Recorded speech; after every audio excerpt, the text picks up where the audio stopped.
Hello, welcome to another video. Today we are talking about luminosity. There, L, luminosity.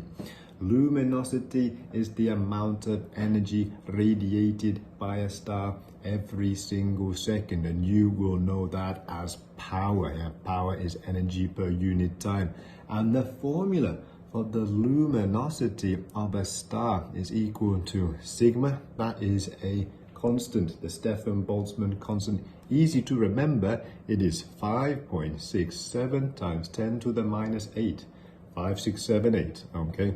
This here is the surface area of the star, and this T here is the temperature of the star. And so luminosity depends directly on the surface area of the star, and it depends on the fourth power of the temperature in Kelvin. Okay.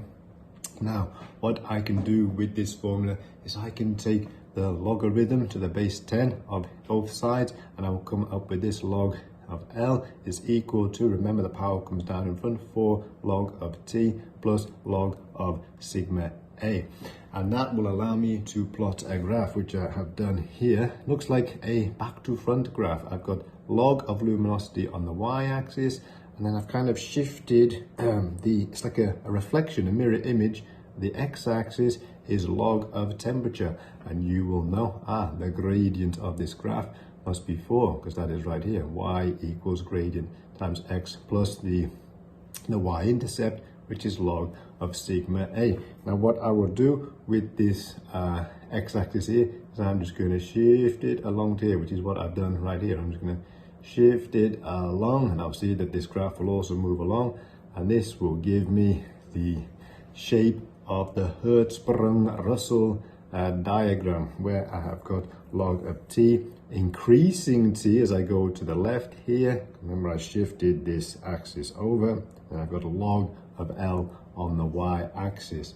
Okay, this formula, that is an easy way to remember this formula, because a brilliant student realized and noticed looks just like oat. And if you eat oats for breakfast, you will have wonderful luminous complexion. So oats give you luminous complexion. Okay, now the power that a star radiates is one thing, but the actual brightness that a star appears to you in the night sky as you look up will depend excuse me, on the luminosity, but it will also depend on how far away you are from the star, because what is happening there is that the energy per unit time that is being radiated by the star is being spread over a larger and larger surface of a sphere as the light from the star radiates out in all directions. So in your mind, what you have to imagine is that that light is expanding, and the energy of the light each second is being shared over a larger and larger surface area of a sphere. And so we need to define something called brightness. And here we have brightness is equal to the luminosity, the amount of energy that the star radiates every second, divided by the surface area of a sphere at some distance d to the star.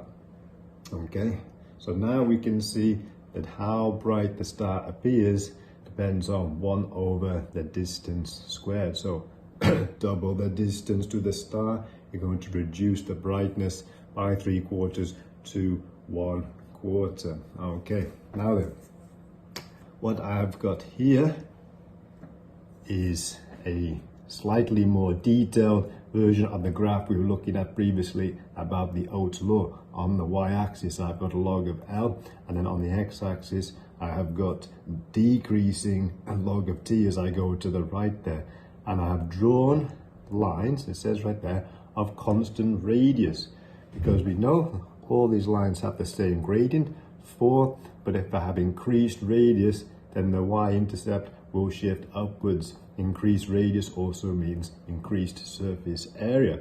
And then down here in the bottom right, I've got a more complete, what is called again, Hertzbrung Russel diagram. It's the same y-axis, log of luminosity, against as I go to the right, decrease in log of temperature, but I've actually drawn in where the stars appear on this diagram. So on this diagram, what we call the main sequence stars, stars whose radiation and gas pressure balances gravitational pressure in equilibrium, very stable. That is called the main sequence there. And you can see that the main sequence crosses those lines. These dashed lines are the equal radius, equal surface area stars. So we can see that these hotter, remember temperature increasing over here, hotter, brighter stars are larger in the main sequence, whereas down here, these cooler, dimmer stars are smaller. They cross those lines of constant radius. Here, down here, we've got WD. They are the white dwarfs, and you can see the white dwarfs have got high temperature but low luminosity. If I just go back to this graph over here, how could it be that they have high temperature but low luminosity? Well, because their surface area is so small, and remember, it's the area that is actually radiated that energy. I'll come back to the Hertzbrung Russel diagram. We've got the giants and the super giants. We can see, excuse me, that their temperature is low, but their luminosity is high. And again, we go back to our Oats law, and we can see how can their temperature be low, but they have such high luminosity? Well, they are so big that their surface area is large enough to give them a large luminosity. Excuse me. And then the last thing we've got here is this green strip here, the instability strip, which is a region of similar class of pulsating variable stars, which we will talk more about later.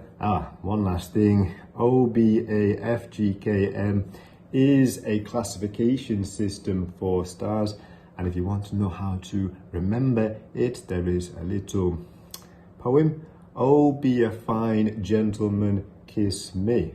Okay, and there we got the hotter stars here, and then all the way over to the right, the cooler stars.